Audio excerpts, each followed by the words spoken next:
noite a todos. Vou compartilhar aqui minha tela para ficar mais fácil para a gente estar trabalhando. Eu sou Youssef Zaiden Filho, já tenho um tempo que eu estou na consultoria, tenho a minha empresa chamada IZF, Zaiden Consultoria. Essa empresa, que eu vou voltar um pouquinho aqui para vocês, essa é a empresa que eu tenho. Ela tem hoje coaching, desenvolvimento humano, mas também tem mais o mentoring, que ela está sendo reformulado agora, toda a nossa prática para trabalhar nisso. E o que eu tenho para dizer hoje para a gente é qual é o nosso papel nessa conjuntura atual, né? Estamos vivendo aí nesse mundo maluco, e eu tenho tido grandes conversas com grandes personalidades da área, tanto da educação empresarial, que eu também estou fazendo uma grande mudança na minha organização com respeito a processo, porque nós, com essa pandemia, demos uma parada que fez com que a gente pensasse de uma forma rápida de como nós vamos poder realmente trabalhar nesse mercado maluco que nós estamos vivendo aqui hoje. E eu quero trazer uma ideia para a gente de saber quais são os nossos desafios do século XXI para trabalhar e desenvolver a liderança, né, e equipes de alto desempenho. Por que nós estamos falando de equipe de alto desempenho?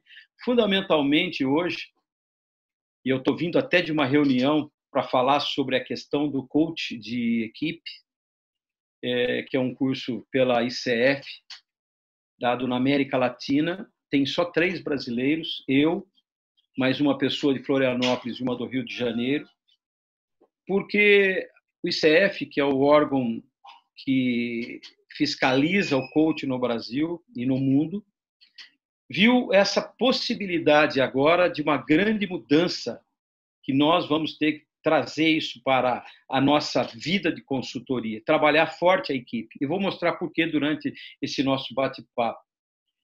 Mas a gente conhecer, né, essa questão do século XXI, eu quero trazer antes uma visão nossa e como é que nós estamos vendo tudo isso nesse momento que nós estamos vivendo. Vamos pensar um pouquinho no momento antes da pandemia. Antes da pandemia, vivemos num mundo que, em 2016, o Fórum Econômico Mundial colocou 3 premissas para se viver bem e ter sucesso no século XXI. Primeiro, a velocidade das informações, a velocidade com que as coisas acontecem. Parece que até o tempo parou.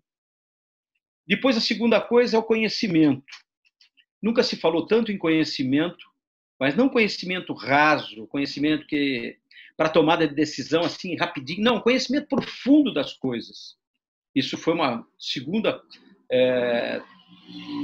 pilar dessa colocação do fórum, dessa premissa que o Fórum Mundial trouxe para nós em 2016.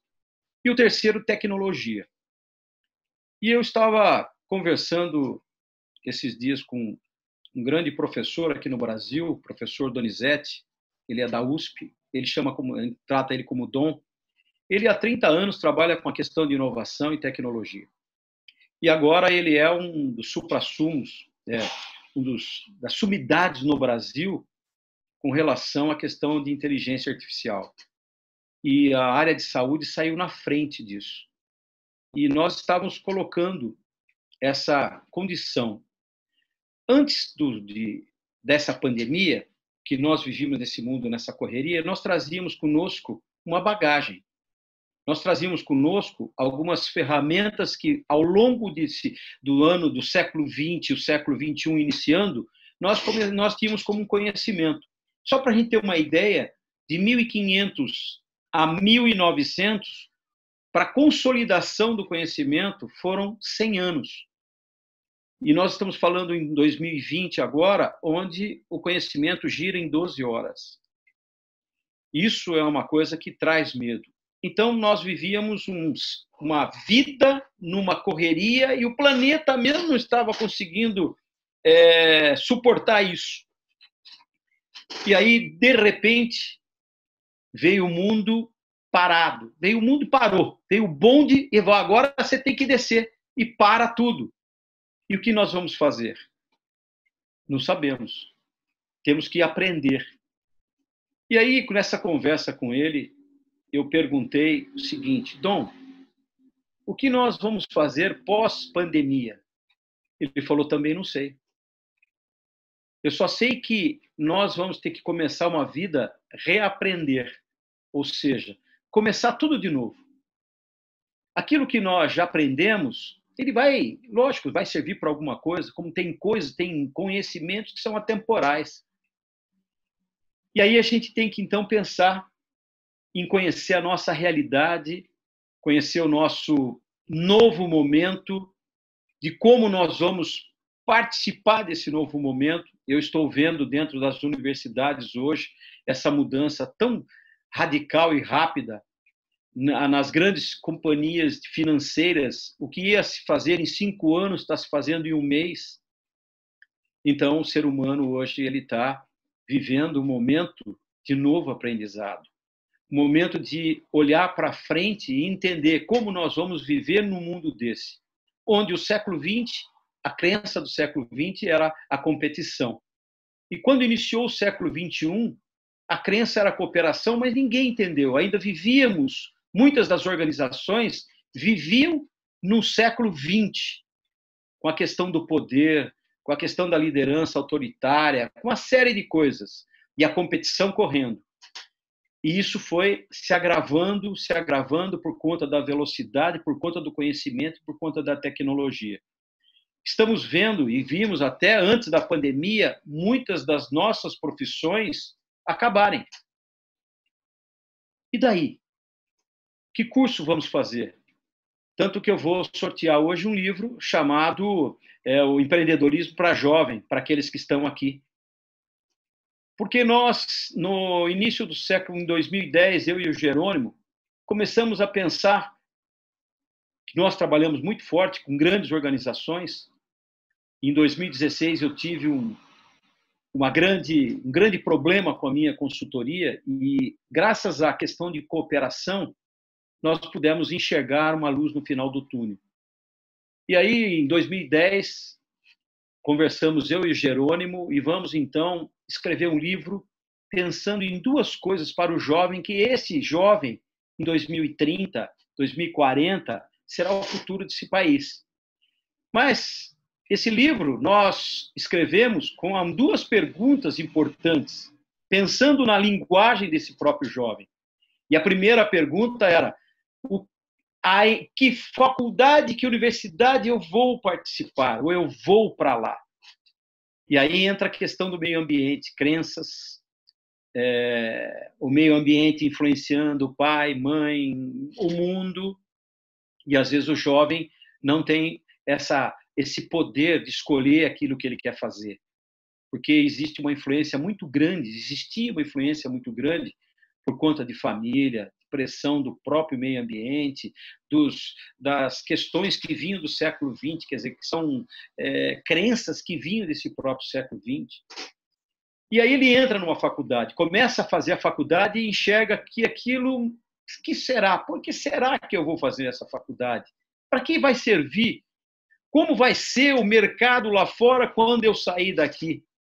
E eu lembro bem do meu tempo, quando eu era jovem, que eu trabalhei em 3 grandes organizações na minha vida. Trabalhei 10 anos na Unilever e 17 anos na Johnson & Johnson, mais 10 anos com a Franklin Covey, ensinando líderes a trabalhar, a ter eficácia, a ter hábitos de eficácia. Isso com a visão do Stephen Covey, de grandes pensadores que já partilhavam dessa ideia. E eu lembro bem, na faculdade, quando eu fiz a minha pós-graduação em administração de empresas na Getúlio Vargas, uma das coisas, 3 livros que eu li que me marcaram muito na minha vida, e isso que eu estou dizendo para vocês.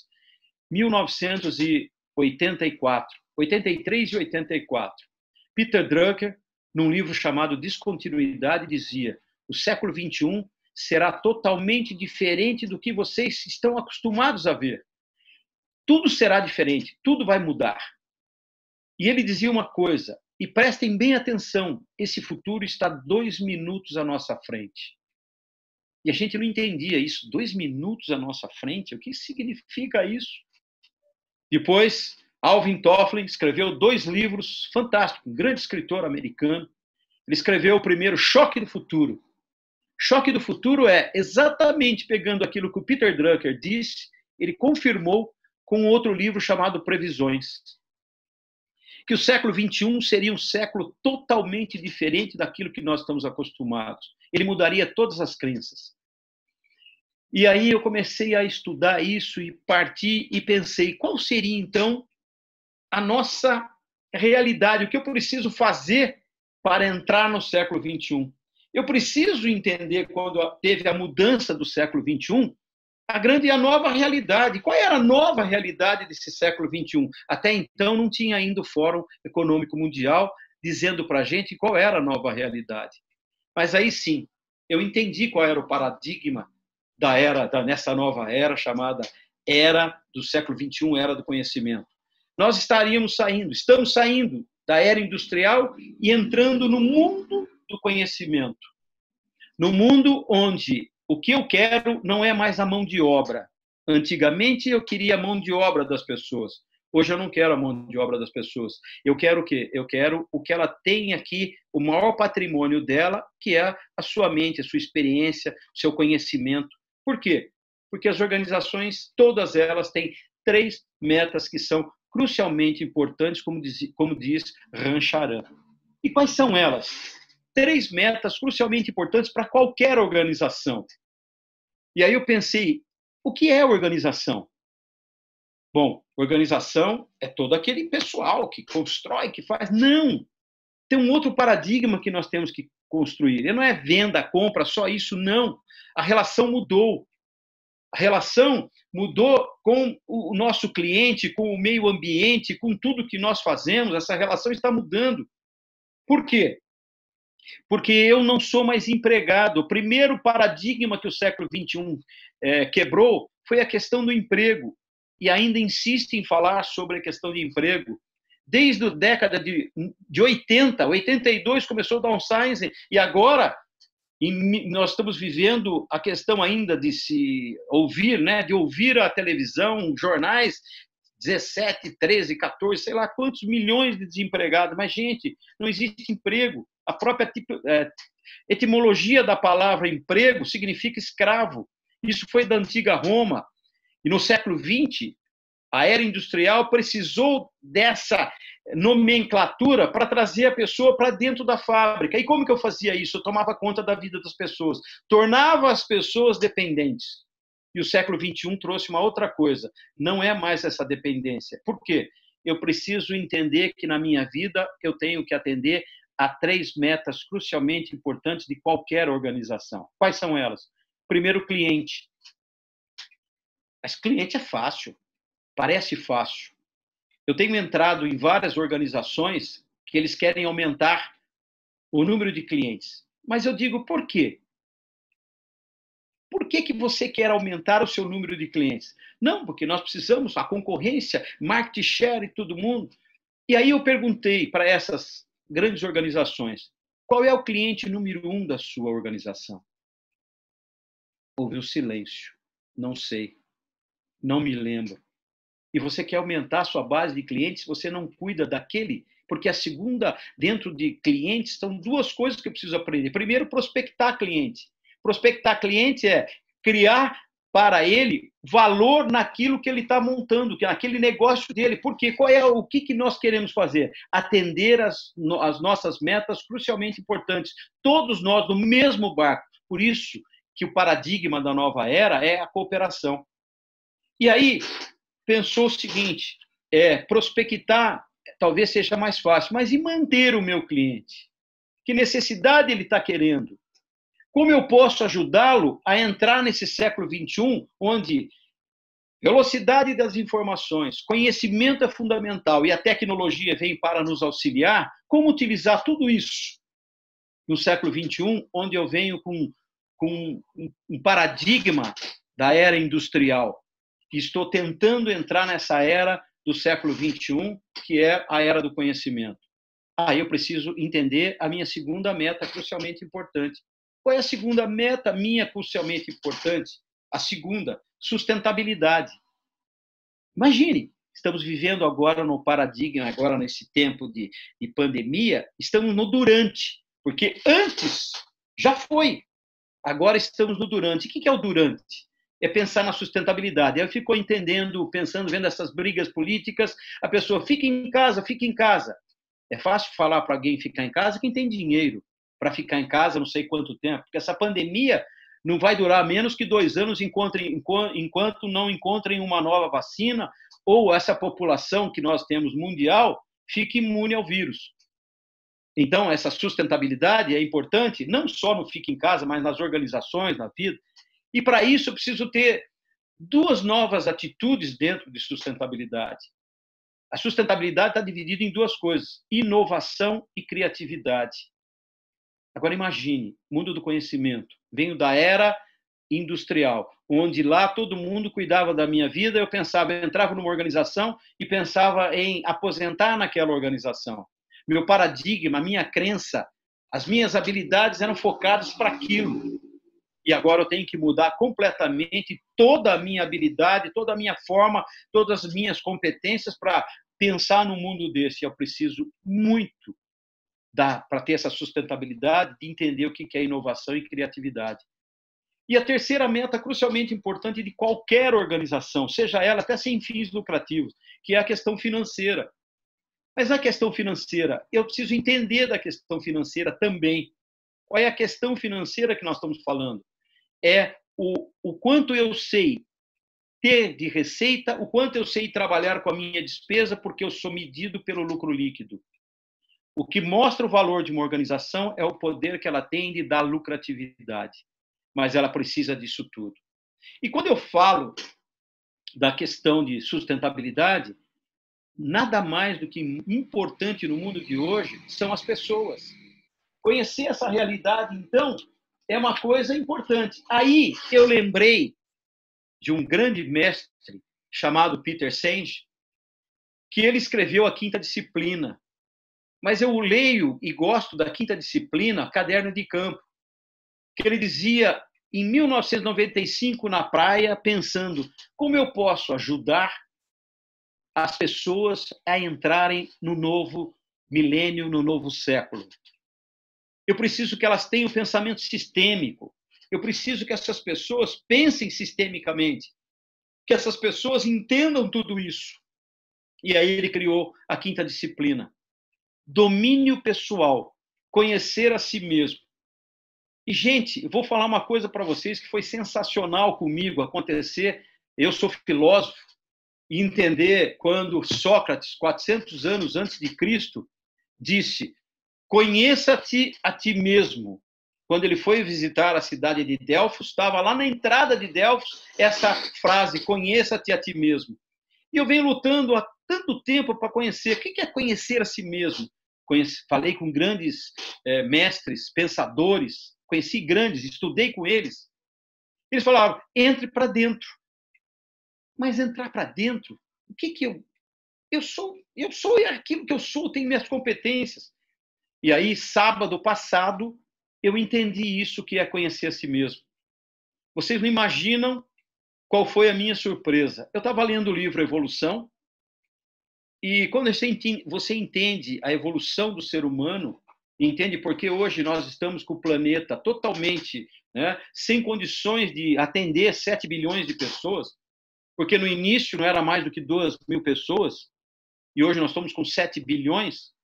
O conhecer a si mesmo é entender como é que funciona o nosso sistema. Ele não falou em sistema. Nós somos puro sistema. Nós temos sistema endócrino, sistema digestivo, sistema tudo. E esse sistema é feito por colônias de células.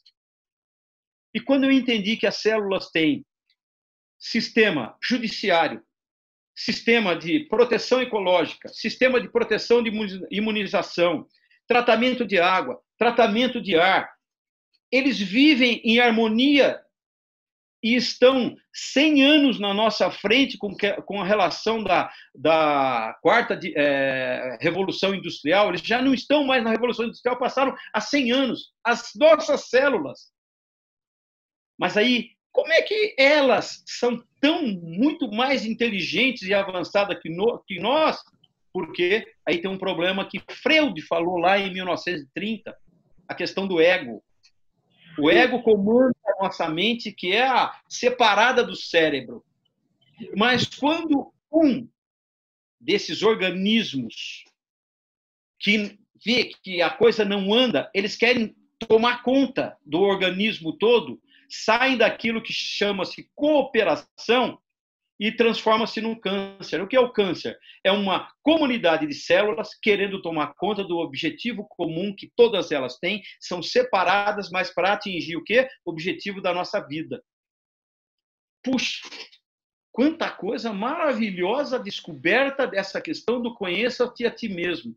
E pouca gente sabe disso, porque conhecer a ti mesmo é a pior coisa do mundo e difícil. Quantas pessoas têm missão? Quantas pessoas têm sua visão? Quantas pessoas trabalham por seus valores e se alinham com as organizações que elas trabalham? Aí vem uma outra coisa, modelo mental.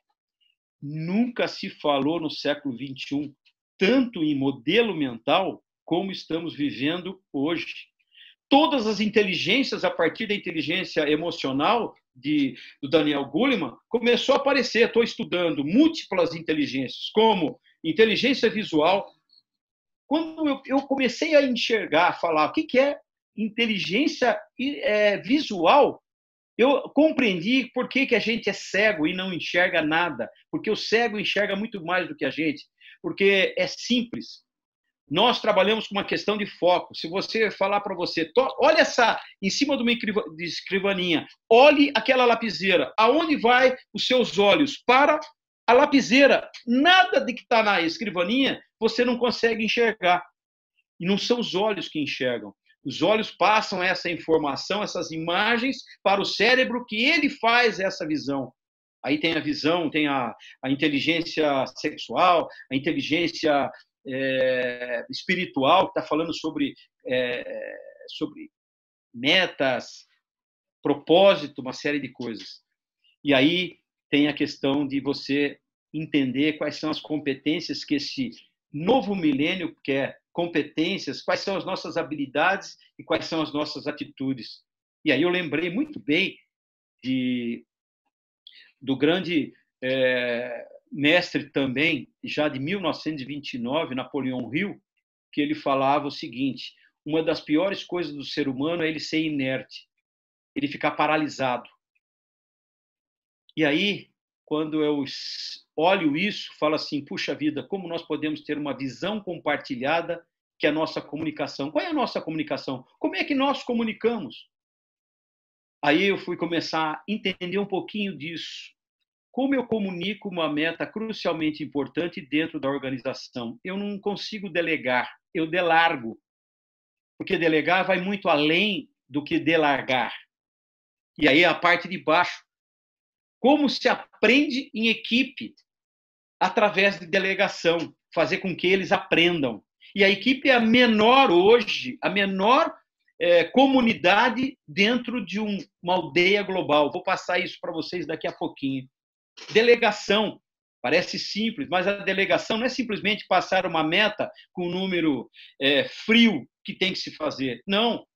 Ele sabe como fazer, quais são os fatores, quais são as normas, como nós vamos acompanhar isso, quais são os recursos que ele precisa. Está claro para ele a nossa consequência se atingirmos ou não a meta?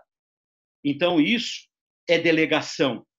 E depois, sim, o século XXI exige de todo mundo uma coisa chamada pensamento sistêmico. E o pensamento sistêmico exige da gente disciplina. Se eu não tiver disciplina, eu não consigo vivenciar esse mundo. Aí, conversando com meu amigo, esse que eu disse para vocês, falei para ele, como será, então, daqui para frente, pós-pandemia? Também não sei. Eu só posso te dar uma sugestão. Não pare de estudar. Não pare de estudar, porque o grande segredo desse mundo daqui para frente vai ser nosso conhecimento que vai para nós dentro da nossa mente. Por que isso? A inteligência artificial vai tomar conta de tudo. Eles vão fazer tudo. Vão aprender, inclusive, a nossa emoção.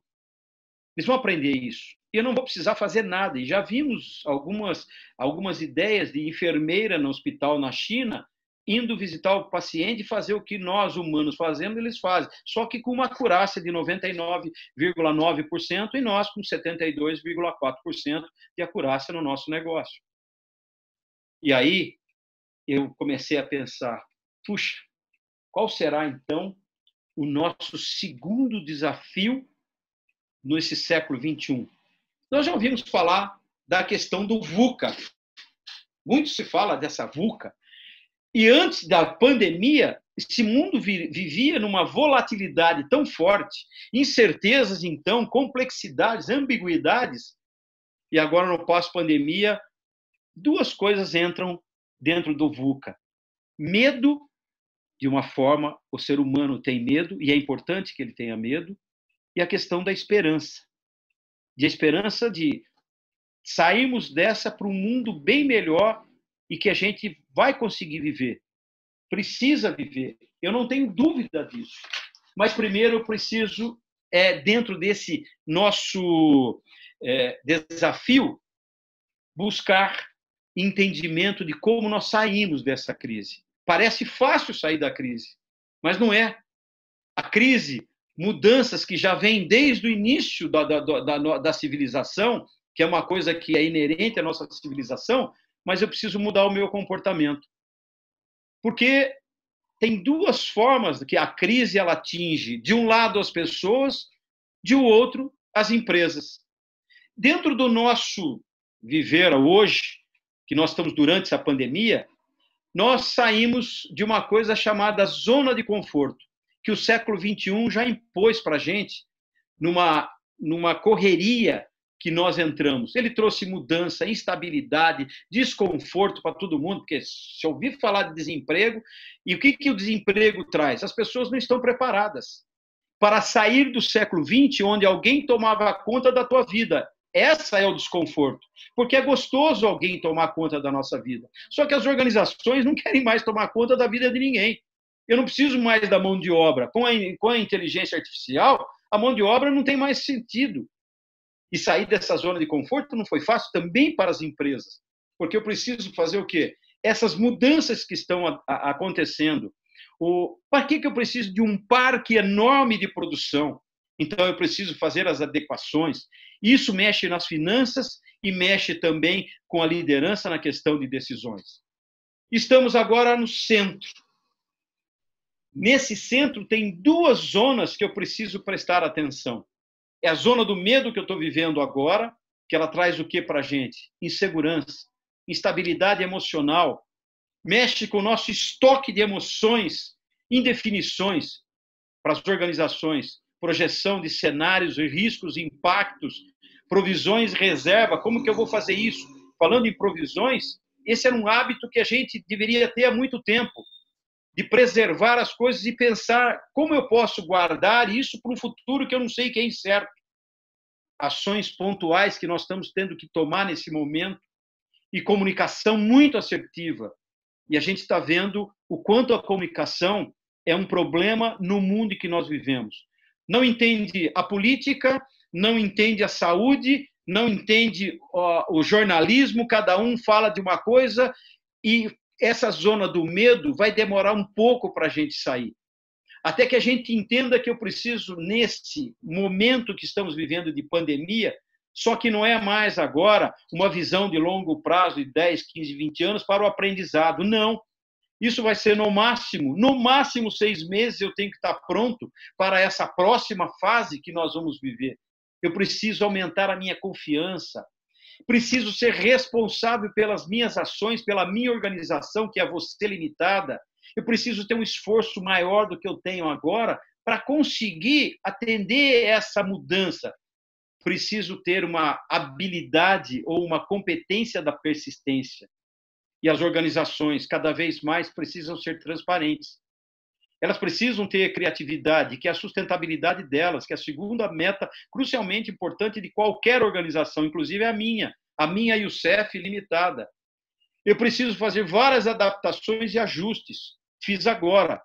Eu fiz um processo que eu vou mostrar para vocês como eu estou fazendo. Estamos trabalhando numa nova visão de empresa, de coach, consultoria, mentoring para esse século XXI, para essa nova situação que nós estamos vivendo. Eu preciso simplesmente muito mais agora de colaboração do que competição. Antigamente eu competia, hoje eu colaboro. Tanto que nós somos certificados MIT, fizemos aí uma ação para ajudar empresas que estavam acabando, uma ação chamada SOS MIT, para que em um mês pudéssemos ajudar, dar ideias e aprender com eles, por que não, como sair dessa situação.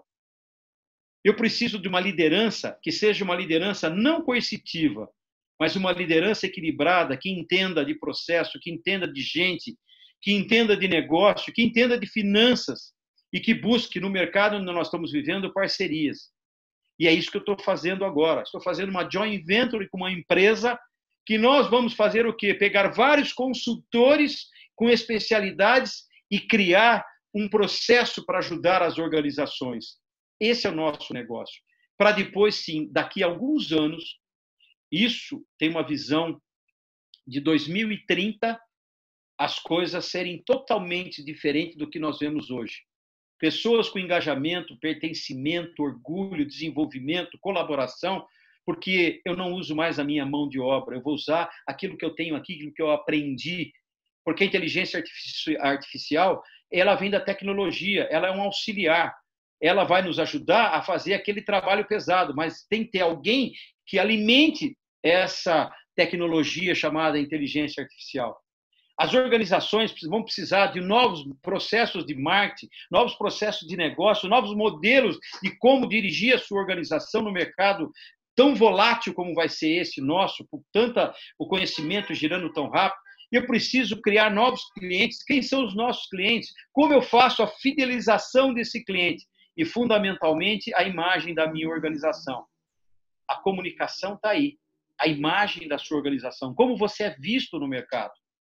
E isso, fundamentalmente, traz para a gente duas coisas que eu quero que agora, nesse momento, eu posso sugerir para vocês como nós precisamos trabalhar no nosso mundo de consultores. Então, qual é o nosso desafio como consultor, coach e mentor? O primeiro deles, entender a demanda. Incrível. Como no serviço, no nosso trabalho, é difícil entender a demanda de uma organização. Porque você, às vezes, é chamado pelo RH, o RH ele tem um entendimento da dor da organização. Quando você conversa com o CEO da empresa, ele tem uma outra visão. E quando você senta com as equipes para trabalhar com elas, eles têm uma outra visão. E aqui eu preciso de duas coisas, por isso que hoje o consultor não pode parar de estudar. Tem duas disciplinas na demanda que são fundamentais na nossa vida de consultores. A primeira, fenomenologia. O que significa isso? Significa que quando eu estou entendendo a demanda, eu preciso prestar atenção no comportamento da organização. Qual é esse comportamento da organização? Como eles se comportam? Entender o estilo deles de liderança. E por trás disso tem uma outra disciplina que suporta a fenomenologia, que nada mais é do que a hermenêutica. E a hermenêutica, ela é fundamental porque ela interpreta além daquilo que a gente está vendo. Para poder fazer o quê? Fazer um diagnóstico perfeito. E a tecnologia veio para nos ajudar nesse diagnóstico. Eu estava olhando um pouquinho, por isso que eu entro forte com o diagnóstico que eu estou usando hoje, que é o MIT. O MIT, ele é um diagnóstico onde ele traz para você, em pouco tempo, toda uma visão que você consegue enxergar quando está fazendo esse diagnóstico na sua demanda. Você ajuda a organização a responder essa questão para ter um diagnóstico perfeito, praticamente perfeito. Porque lá atrás, o que acontecia? Lá atrás nós tínhamos consultorias que eram especializadas em diagnóstico. Eles entravam na sua organização, montavam acampamento, ficava 3, 4 meses para te dar um diagnóstico. E será que aquilo era realmente feito? Porque entrevista um, entrevista o outro, entrevista aquele outro, e às vezes chegava lá, tinha que mandar um monte de gente embora e não dava certo. E nós precisamos aprender o diagnóstico. E o diagnóstico, esse nosso que eu uso, o MIT, ele tem uma coisa fundamental, ele tem por trás uma outra disciplina chamada maêutica, a arte de saber fazer perguntas. Esse é o primeiro momento que eu, como consultor, coach, mentor, tenho que prestar atenção nesse momento agora para ajudar as organizações depois a se desenvolverem. Por que isso? Porque a nossa demanda, ela é uma demanda que depende de uma grande pergunta para nós chamada o quê?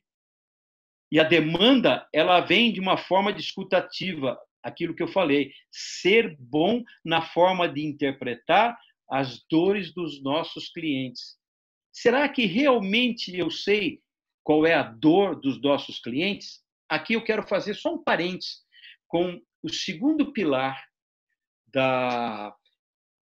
do que o Fórum Econômico colocou para a gente, que é o conhecimento. Nós não podemos mais fazer interpretação da demanda com conhecimento raso. Se eu não entender de hermenêutica e não entender de fenomenologia e não ter uma escuta ativa, porque a escuta é uma forma de enxergar através da hermenêutica aquilo que não está sendo dito. Eu vou por trás daquilo que não está sendo dito. E hoje mesmo eu estava numa sessão de coaching, fazendo um SWOT pessoal de uma pessoa, e veio lá que ele tem uma dificuldade de falar em público. Ele não gosta de falar em público. Ele tem vergonha de falar em público. E quando ele começou a me contar a história, eu entendi o seguinte: não é o medo de falar em público que ele tem. Ele tem o medo da crítica, do que os outros estão pensando, como ele enxerga a plateia. É aquilo que um está cochichando, um está no celular. O que ele está trazendo para a ideia dele? Está falando, minha palestra é uma porcaria, eu não consigo falar, não consigo transmitir.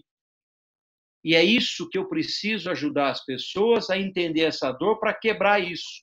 Então, essa grande pergunta, né, a demanda, é o quê? O que dói? E eu preciso fazer esse diagnóstico muito importante na pergunta por quê? Aonde dói na organização? Qual é o sistema da organização? Qual é a estratégia dessa organização? Que sistemas eles estão usando? Tanto sistemas, né, tecnológicos, sistemas de gestão de pessoas, gestão do negócio, gestão financeira, tudo isso é um sistema. Qual é a estrutura dessa organização? Qual é o estilo de liderança que essa organização está usando? É um estilo de coercitivo, liberal? Qual é desses dois? Qual é esse melhor estilo? Qual é a gestão de recursos humanos que eles estão trabalhando?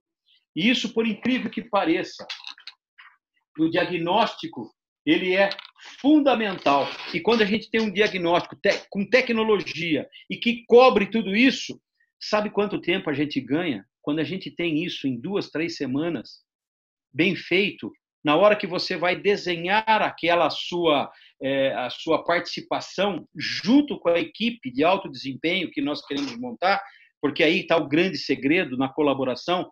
Não sou eu que vou dizer para a organização como fazer. Eu vou ser o suporte para que a equipe, juntos, todos da organização, desenhem o que eles querem trabalhar para ser uma organização que aprende, como dizia Peter Senge. Para ter uma organização que aprende, eu preciso de uma equipe de alto desempenho. E para uma equipe de alto desempenho, eu preciso colocá-los no processo, entender o diagnóstico e aí sim começar a trabalhar dessa forma que nós fazemos. E aí, o que eu preciso pensar? Na nova estrutura sistêmica do pensamento. Quando eu olho todo mundo sempre falou, desde o início do século, do final do século XX, início do século XXI, se falava em globalização. Eu pensava na aldeia global, pensava no mundo como um todo. Não dá para pensar mais agora, daqui para frente. Qual é a menor unidade de comunidade que eu tenho que pensar para construir um mundo para chegar na aldeia global? Equipe. E quando eu falo da equipe, e eu falo de aldeia global, qual é a minha aldeia global hoje? Aonde eu estou inserido? Pode ser o meu estado, pode ser a minha cidade, a minha organização, até ela chegar a se desenvolver ao longo do tempo, porque a empresa, quando eu trabalho em equipe, eu preciso desenvolver todas as áreas. Aí essa empresa cresce, essa empresa é uma empresa que atende o mercado que ela está e atende a sociedade que ela está e vai acabar atendendo a questão da aldeia global. Então, esse pensamento é fundamental. Chegando já no final de tudo isso, qual é a certeza de hoje? Uma coisa é certa. O seu cliente mudou o hábito e ele não será mais o mesmo daqui para frente. Aí eu entendi o que o Donizete falou para mim com relação à questão da tecnologia e com questão da inteligência artificial.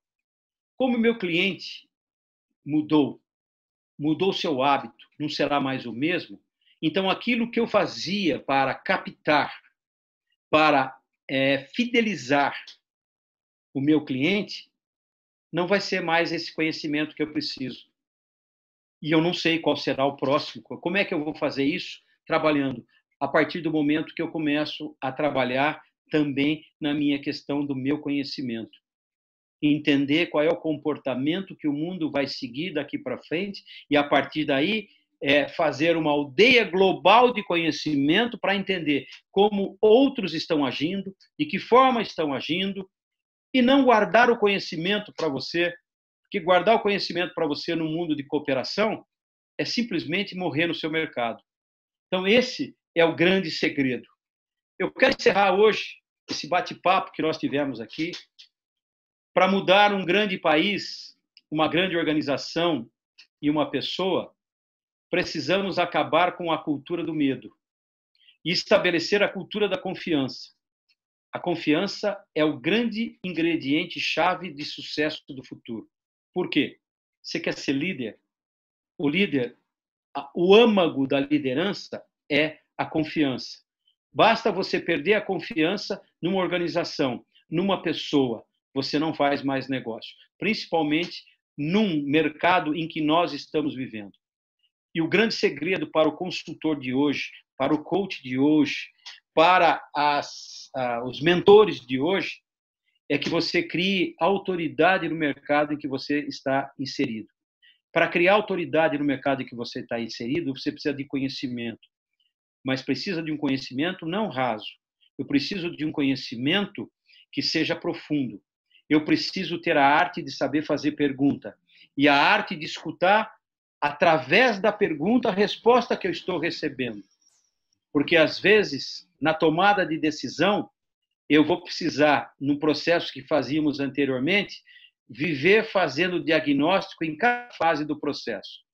E é isso que nós não queremos. Nós queremos ter um trabalho que ele tenha início, meio e fim, e que a gente não precisa ficar voltando toda hora. Puxa, agora descobri isso, volta, redesenha. Agora descobri isso, volta e redesenha.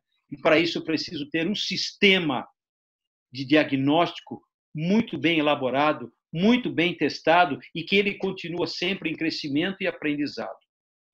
Bem, gente, eu quero agradecer aqui, meu muito obrigado por me darem essa oportunidade, ao Marcelo, por dar essa oportunidade de estar aí conversando com vocês e falar um pouquinho sobre essa questão desse mercado novo que nós estamos vivendo, aí, dessa nova era que estamos vivendo.